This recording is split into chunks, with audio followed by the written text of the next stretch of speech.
Everybody's doing it. Catch the wave. It's gonna take you away. Seadoo. 'Cause doing it is hard. With everything you've got. Doing it Seadoo. On the water, in the sun. Everybody's doing it good, clean fun. Everybody's doing it Seadoo.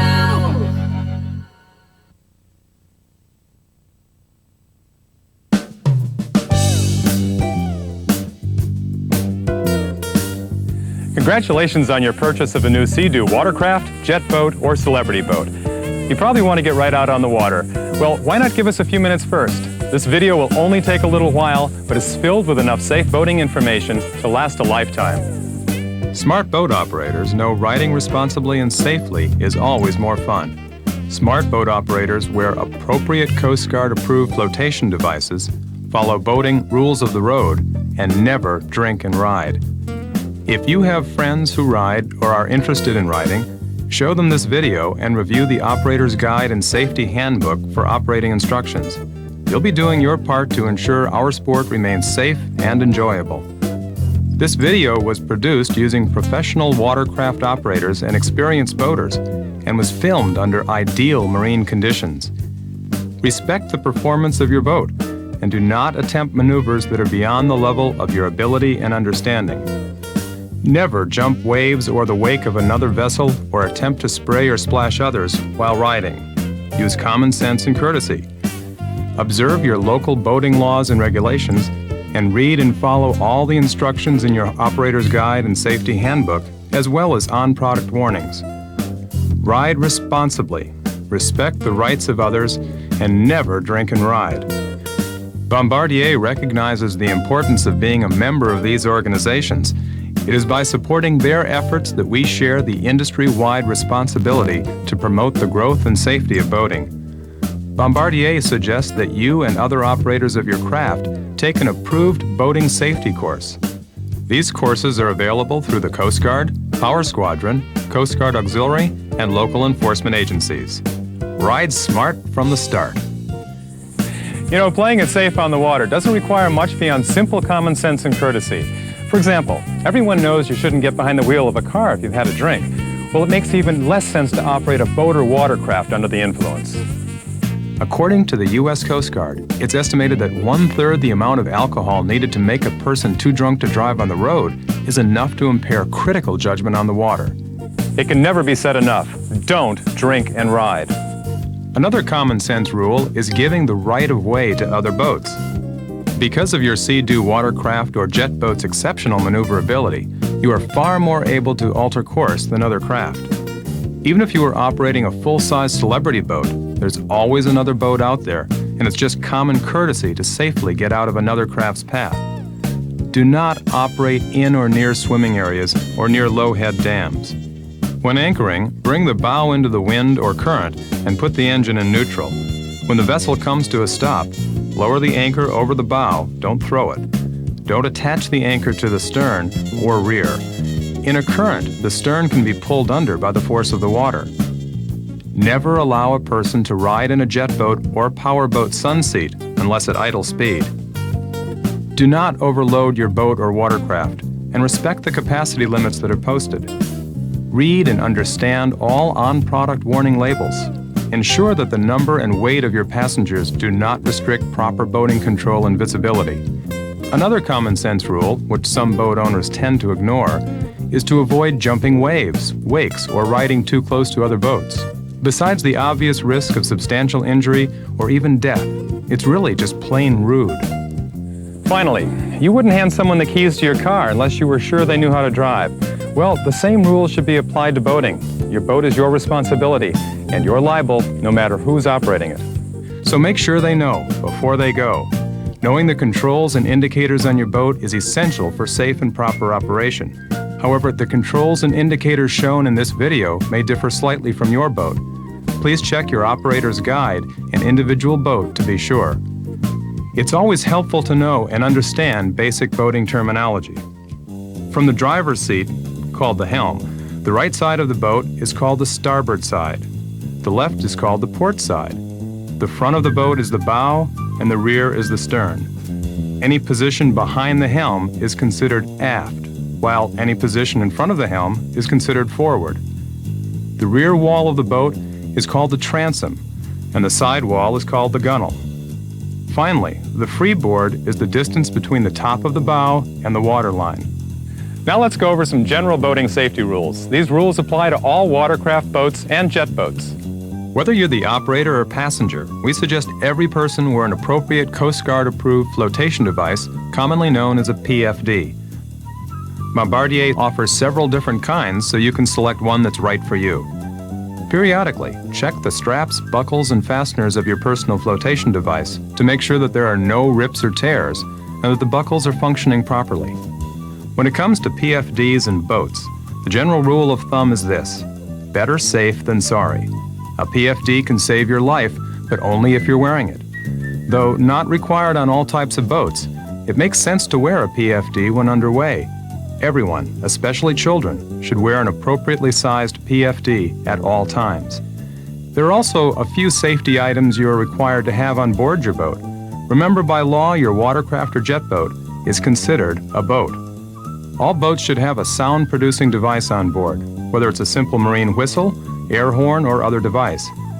A Coast Guard-approved fire extinguisher in proper working order must be aboard and stowed properly. This goes for all boats from 31-foot sport cruisers to watercraft. All boats must be issued a registration number. This is used to identify the boat. There are some special rules in dealing with these numbers. Generally, they must be able to be read left to right, displayed on the forward half of each side of the bow, or as far forward as practical, be in bold block letters, and be in contrasting colors to the boat hull. Of course, they should be placed above the waterline.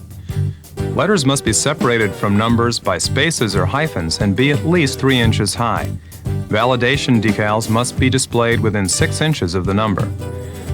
Because of the rounded shape of personal watercraft, it may be difficult to apply registration numbers so that they may be read easily.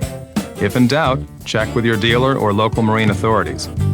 A certificate of number, much like a car's registration, also must be on board when the boat is in use.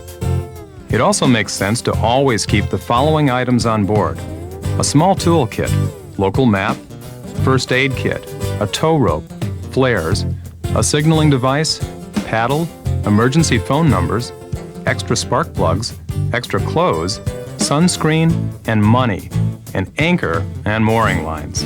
All take up a little space, but can be a big help. Now that you're geared up, you're ready to go, right? Not yet. First, there are still some general operation rules you need to know. They're called the rules of the road, or if you like, the ways of the water. Observe and obey all posted speed limit signs, paying particular attention to no wake zones. These markers signal the operator to proceed at a minimal speed, usually no more than 5 miles per hour. Be on the lookout for navigational aids, like these. They're invaluable in helping you navigate unfamiliar waters, so it makes sense to learn and understand them. Also, never tie your boat to a buoy. Besides possibly damaging it, you're blocking its view from other boats. This marker means someone is diving in the area. Stay at least 300 feet or more away from the area. If an anchored boat is displaying this flag, the same warning holds true. And keep an eye out for air bubbles breaking the surface of the water in the event divers have strayed from the safety of their dive marker. The right-of-way rules are probably the most important rules of the road. Knowledge and practice of these rules will help you avoid collisions with other boats, which unfortunately are the most common type of boating accident. When meeting head-on or traveling in the same path of another boat, neither boat has the right-of-way. Both should steer to the right. If there's no room to pass, or for some reason you have to pass each other by steering to the left, slow down and make sure the other boater knows what you are doing. Make your move early and decisively. When crossing the path of another boat, the boat on the right has the right-of-way. The other boat steers clear, altering its course to the right and crossing behind the right-of-way boat. The yielding boat should do everything possible to avoid the crossing boat, including slowing, stopping, or reversing. If you are crossing the path of a boat on the left, you should keep on the same path, at the same speed, and should change course only when trying to avoid collision. When trying to pass another boat from behind, keep far from the boat you're trying to pass. You can pass on either side as long as you stay well clear of the slower moving vessel. In all situations, use common sense and courtesy. A more maneuverable boat should stay out of the way of less maneuverable craft. Sailboats, windsurfers, canoes, and other manually powered boats have the right-of-way over personal watercraft, jet boats, and power boats because they're not as easy or as quick to maneuver. Remember, just because you know these rules doesn't mean other boaters are as well versed. Defensive driving is the key to safe boating, so always give yourself time to react no matter what the situation. Before heading out, make sure you let someone know of your plans and expected return time. If possible, carry a cellular phone or marine band radio. It's also important to check the weather and surf report. Weather can change quickly, causing all kinds of hazardous situations. So if you see weather conditions changing for the worse, be smart and head back to shore. Speaking of heading back to shore, fuel management is one of the keys to safe and enjoyable boating. We recommend the 1/3 rule. It's simple. Use 1/3 of your fuel on the way out, 1/3 of your fuel on the way in, and 1/3 of your fuel as a reserve. To millions of boaters, water means freedom. Abusing that freedom prevents people on shore or other boaters from enjoying the peacefulness of open waters and beaches. Boaters must respect the rights of shoreline property owners. While the water is free to everyone, boaters must have prior permission to launch or moor a boat on private property. Noise tends to carry further on the water. Respect the rights of others. Stay away from shoreline property, and whenever possible, try not to restrict your riding to just one small area. Some speeds can produce high wakes. Boaters are responsible for damage caused by their wakes to other vessels, docks, or the shoreline. So slow down and watch your speed when approaching no-wake zones, congested areas, or shoreline property. All boat owners must be conscious of the potential damage their boats can cause the environment. Pay close attention to shallow water operation. High RPM operation in very shallow water may cause damage to your craft as well as increased turbidity. Water pollution laws prohibit throwing or discharging refuse into the water. When on the water, stow trash for later disposal. Pick up after yourself on shore, and be careful not to spill when you refuel. Ow! Did someone say spill? Water skiing is a great way to enjoy the water, but like all boating procedures, requires a bit of training and know-how. Always check local and state regulations regarding the towing of skiers. Hand signals are key to safe skiing. Everyone on board should be familiar with them. Here are some generally accepted basics. Slower, faster, speed okay, stop, fallen skier, watch out, okay, back to dock. Anyone being towed, whether they're riding water skis, slalom skis, or wakeboards, must wear a Coast Guard approved PFD. A wetsuit is also recommended to prevent against hypothermia and some injuries.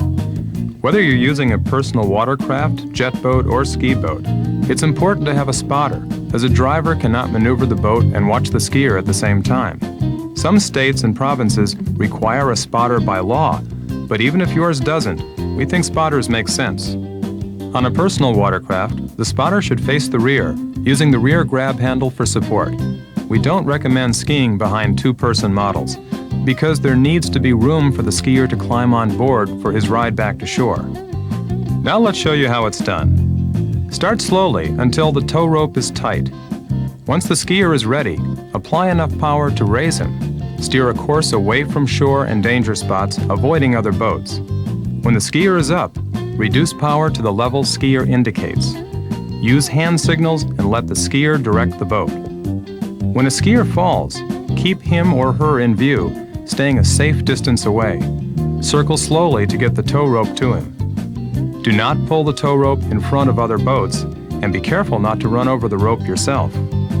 When reboarding, it is important to make sure the engine is not running and to board with a maximum of care to prevent slipping. Well, we've covered quite a bit of general boating information. Now we're going to go into specific detail on your boat to demonstrate how to safely have fun on the water.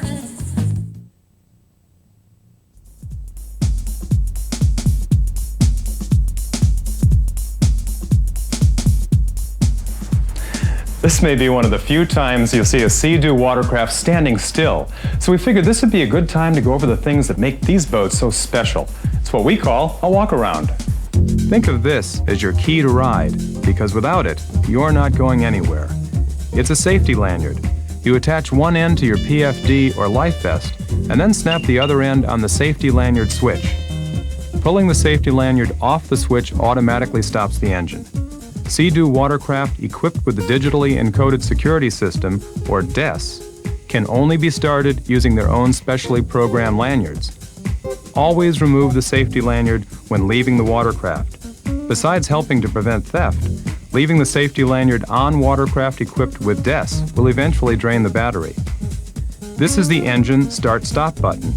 I bet you can guess what it does. With your safety lanyard in place, push and hold the start button, but not for more than 5 seconds. Release as soon as the engine starts. The throttle acts like a gas pedal. When squeezed, the watercraft accelerates. If you're not applying throttle, there will be no thrust to steer the boat. Thus, use of the throttle is key to turning. When fully released, the engine returns to idle speed, and the watercraft is gradually slowed by water drag. Remember, boats have no brakes, so prepare to stop well in advance. If your watercraft is slow in starting, you may want to use the choke. It supplies a richer fuel-air mixture when starting a cold engine. Use of the choke is not recommended with a warm engine. All Seadoo watercraft have removable, watertight trays perfect for carrying personal items. This area is the preferred location to store a Coast Guard-approved fire extinguisher and your watercraft registration.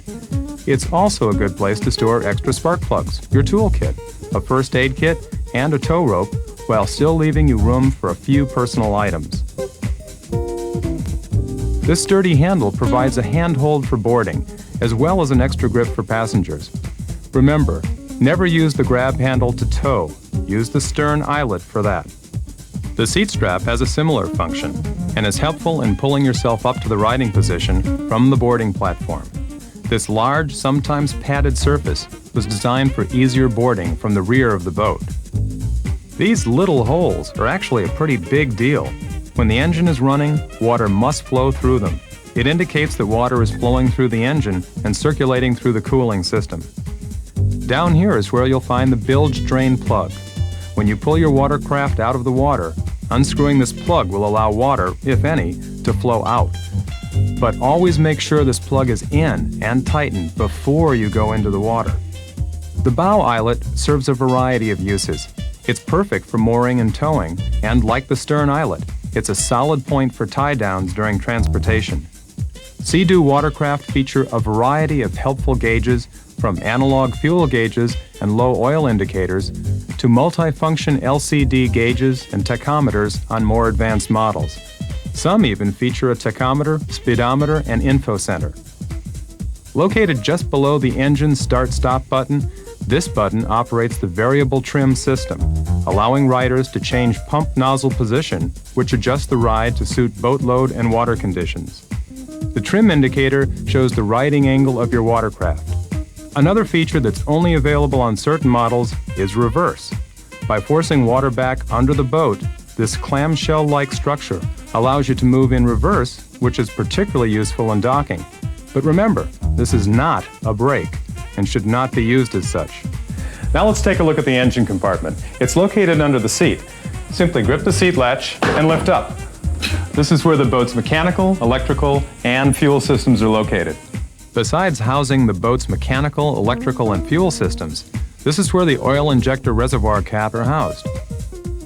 As you may or may not know, Seadoo watercraft feature an oil injection system that does not require manual fuel oil mixing. However, we recommend that you use only the appropriate Bombardier Rotax injection oil available at all authorized dealers.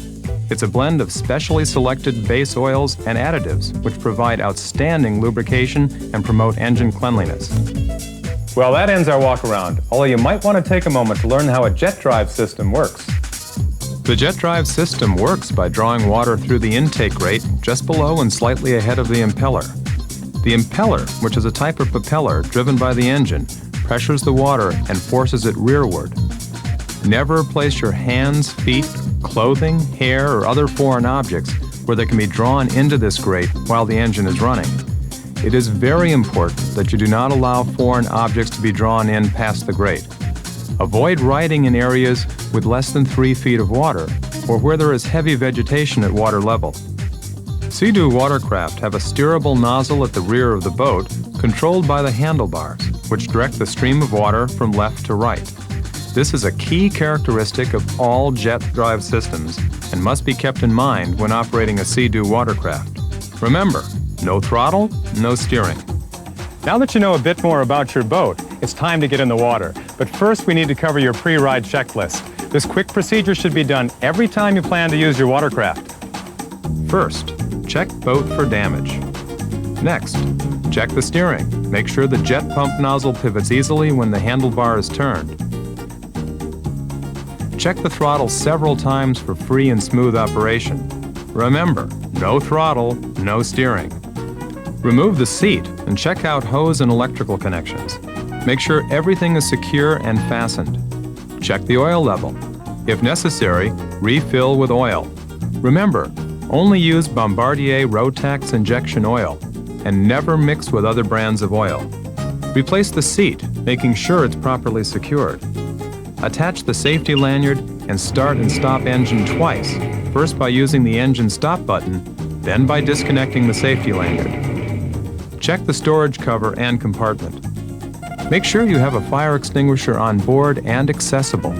Make sure it's properly stored, charged, and operable. Verify all safety equipment and required registration paperwork is on board and available. Secure personal belongings, making sure not to place anything too heavy in the storage tray, as that may cause cracks. Plastic Ziploc bags are a handy thing to carry to make sure your wallet stays dry, as well as keeping your sunscreen from leaking. Make sure the storage compartment is closed securely. Check your fuel level. The cap unscrews counterclockwise. Fill with regular unleaded gasoline with an octane level of 87 or higher. Place the fuel valve to the on setting. The fuel valve can also be set on reserve when needed. The off setting should only be used when the watercraft is not being operated. Check water conditions. Also, make sure you're set up with the proper equipment. Is a wetsuit needed? Do you need booties?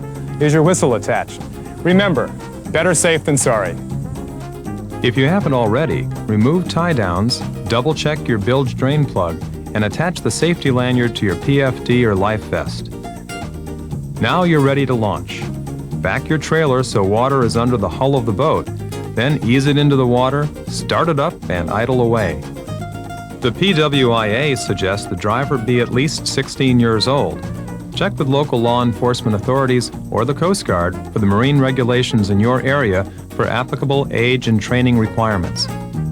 Remember, before you or anyone else rides, it's your responsibility to make sure they're familiar with all safety information manuals and warning labels, PFDs, the safety lanyard, start-stop button, steering, throttle, fuel shutoff, right-of-way, and basic boating rules, as well as local marine signage and regulations.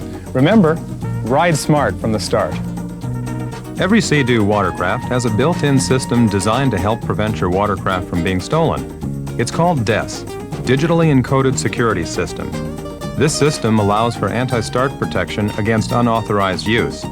The safety lanyard provided with your watercraft is the only one that allows engine starting. Attach the safety lanyard to your personal flotation device and then snap the cap to the starting switch. You will hear 2 beeps to signify everything is okay and the engine can be started. One long beep when attaching the cap to the switch means a bad connection, using the wrong safety lanyard or a defective one, salt water or any other foreign object in the lanyard cap, or improper operation of MPEM or defective wiring harness. Check your operator's guide for more information or the meaning of any other signal. To start the engine when it is cold, turn the fuel valve to the on position. Firmly grip the handlebar with your left hand and place both feet on the floorboard. Fully pull the choke lever with your right hand and depress the start-stop button 5 to 10 seconds. Immediately after the engine is started, release the start-stop button and release the choke lever halfway. A few seconds after, release the choke lever and, if necessary, slightly apply throttle to keep the engine running.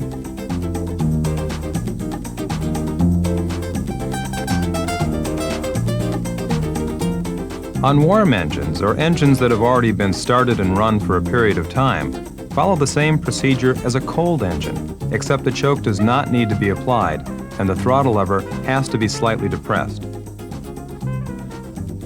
It's important not to cycle the throttle when the engine isn't running because this may pump excessive fuel into the engine via the accelerator pumps. As a boat owner, it is up to you to consider the legal requirements and mental and physical capabilities of the operator, as well as what supervision you may be able to offer during operation. On-the-water training is a great way to teach basic operation. It's always easier to learn in a controlled environment. When reboarding, get on from the rear by gripping the handle or top of the seat and pulling yourself upward until your knee can reach the boarding platform. Grab the seat strap and bring your feet up to the floorboard. Attach safety lanyard, check surrounding area for traffic, press start, and you're on your way. Never use the jet pump components as a support point. If for some reason you roll your craft, it is very important that you right it in the proper direction to avoid possible engine flooding. See stern sticker for details on your specific watercraft.